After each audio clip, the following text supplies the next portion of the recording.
Hi, Tina, and thank you very much for receiving our call and sharing your story with us. How are you?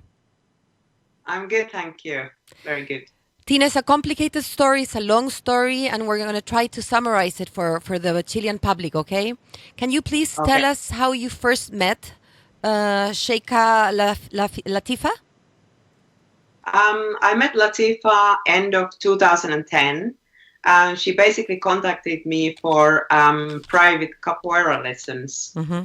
So that's how we met. And you were living in Dubai at that time? Yes, yes. I've been living in Dubai since 2002.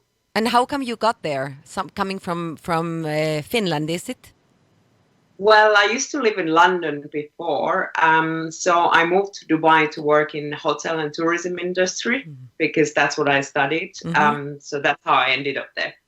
And during your years, even before meeting the Latifa, how was your life in Dubai, and how did you see with your eyes of back then the life of women in Dubai? Well, obviously, initially, same happened to me as it happens to most of the expatriates. You kind of live in the bubble. You enjoy the lifestyle, the beach, the sun, the shopping malls, the kind of, yes. It takes some time before you see the truth about Dubai, the actual side that most tourists won't see. Hmm. So let's go forward in time. You've been living in Dubai, and you finally meet this person, this princess or something that wanted lessons with you. How did you become friends, and how did you become so close and a confidant of Latifa? Well, we basically started training on a daily basis and we got along really, really well. And then after we became friends, we started seeing each other's obviously outside of just exercising. She used to invite me for vegan cooking kind of evenings. And then we started skydiving together in 2013. So we became closer and closer, and eventually we became the best friends. And when did she first, if you recall, bring to you the subject about she being bored or being fed up with her life? This Well, gilded cage she yes. described. Well, basically, I realized it over the years. I understood that she has a lot of restrictions, but it took till about 2016 that she opened up fully. She told me about her previous escape attempt in 2002. Mm. And as a result of that, Latifa spent 3.5 years in prison and she was tortured as well. Mm. So she told me about her sister Shamsa, who also spent 8 years in prison because she escaped from the family estate in Surrey in UK Yes. during a holiday. Mm-hmm. So she told me about a lot of things, and she hadn't left the country since 2000 herself. Mm. So she was not allowed to travel. She was not allowed to study. There was a lot of restrictions. She wasn't even allowed to go to the different Emirates. She was only allowed to be within Dubai. Dubai. Mm. Not allowed to come and visit me. Not go to anyone's private homes. Her life was very restricted. I understand Latifa got a chance to see, after many years, her sister, half sister Shansa. And it was very impressive and very shocking for her to see her. She described her as being in a very bad shape because she Exactly. had been imprisoned also, or like a zombie, I Exactly. think it was the words she used to describe her. And that also helped her gain strength to begin planning the second attempt. When did you become a part of the plan? Well, basically, it was summer 2017 that Latifa asked me to help her. And of course, I didn't hesitate. She's my best friend, Mm. and I would like to see her happy and have the freedom that I think everyone deserves. Tina, were you aware then, or fully aware of the dangers that this plan imposed not only for her, but for you as well? I was aware, I think, not to the extent to expect a military type of attack in the middle of the ocean by two countries. Mm. But I was willing to take any kind of risk to help her. So Where did you and your friend get the money and the funds for all the preparation the plan required? I understand you visited the Philippines 4 times, if I'm correct. You also had to travel in this yacht, the Nostrum. Who does it belong to, and where did you get the money for the rest? Because I understand that Latifa had many restrictions. I'm guessing she didn't have a lot of money, although she comes, of course, from a very wealthy family. well, Latifa had saved money all her life basically to be able to leave. Hmm. I traveled to the Philippines in order to organize the escape with the captain who was hired to do the job. So that's the reason I traveled there. And Latifa was able to pay for the strips for you when you met or you traveled with Jobert. Yes, yes.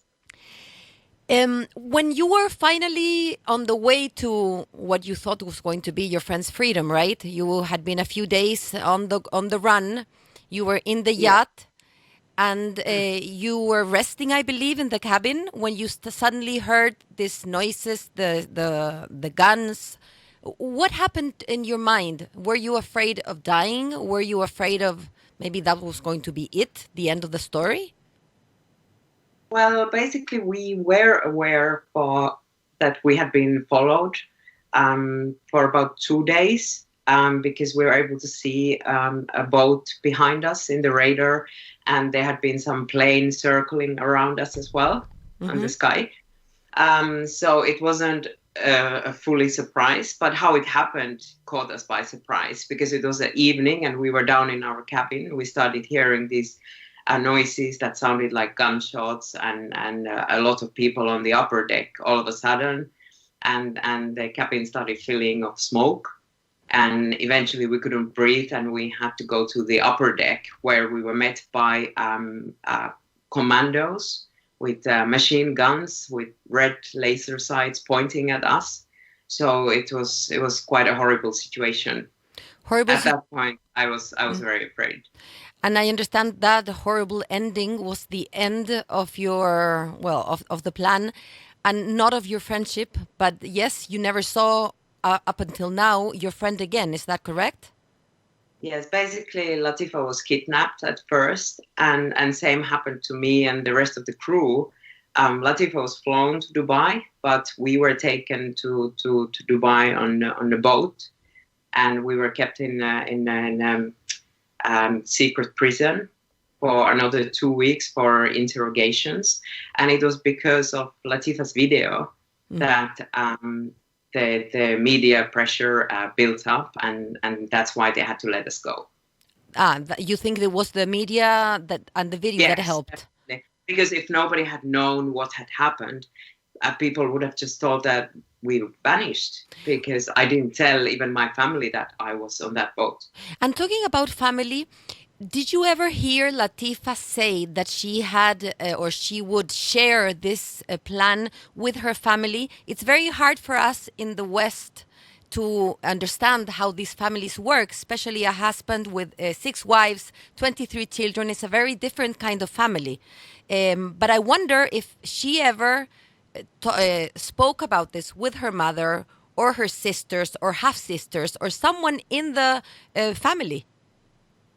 No, she definitely wouldn't have been able to speak about escaping within the family. That's definitely no. Do you know what kind of relationship she had with her mother? Latifa was brought up in the palace with different people. She only knew who her actual mother was when she was about 10 or 12 years old. Oh, oh. So everything about her life is very abnormal to us, the way she was brought up. What about? And Sorry. yes, and even when Latifa was imprisoned when she was a teenager, none of her family members came to see her in the prison. So she's not close to her family, I would say. What about the figure of of the father? No, this very important, powerful man, the sheikh. What kind of relationship does he have with his offspring? with his children. I can imagine he's not the normal or regular father we are acquainted with in the West. But does he have a relationship? Does he meet the children when they are young? Does he have any kind of emotional relationship with his children? I believe it depends on the children, because, for instance, Latifa describes him as just a public figure. She has only met him a couple of times in her life, but I'm aware that some of his sons are working closely with him. They are ministers. They are dealing with him on a daily basis. So it depends. It varies on the child. So. Tiina, the UAE is one of the countries that is part of the Human Rights Council. This is a organization from the United Nations that exists to actually promote and protect human rights around the world. What does it say to you that the Emirates are part of this council? It always surprises me how countries like UAE and Saudi Arabia that violate basic human rights to this extent can be part of the council. That it always surprises me. Have you, and we're going to talk about your foundation in a minute, but have you or your organization tried to reach the United Nations? Yes, basically, Latifa's case is dealt with a working group of enforced and involuntary disappearances. So basically, yes, we are.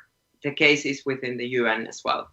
Let's be hopeful. Tell us about your hopes and the creation of this foundation to eventually help Latifa. Well, I'm running a campaign group called Free Latifa.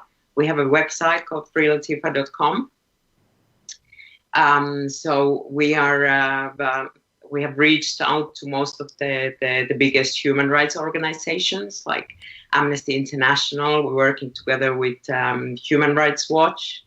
We're trying to find different ways to raise awareness, not only on Latifa's case, but also other women who are oppressed due to this male guardianship system that is still in place in the Gulf countries. Yes.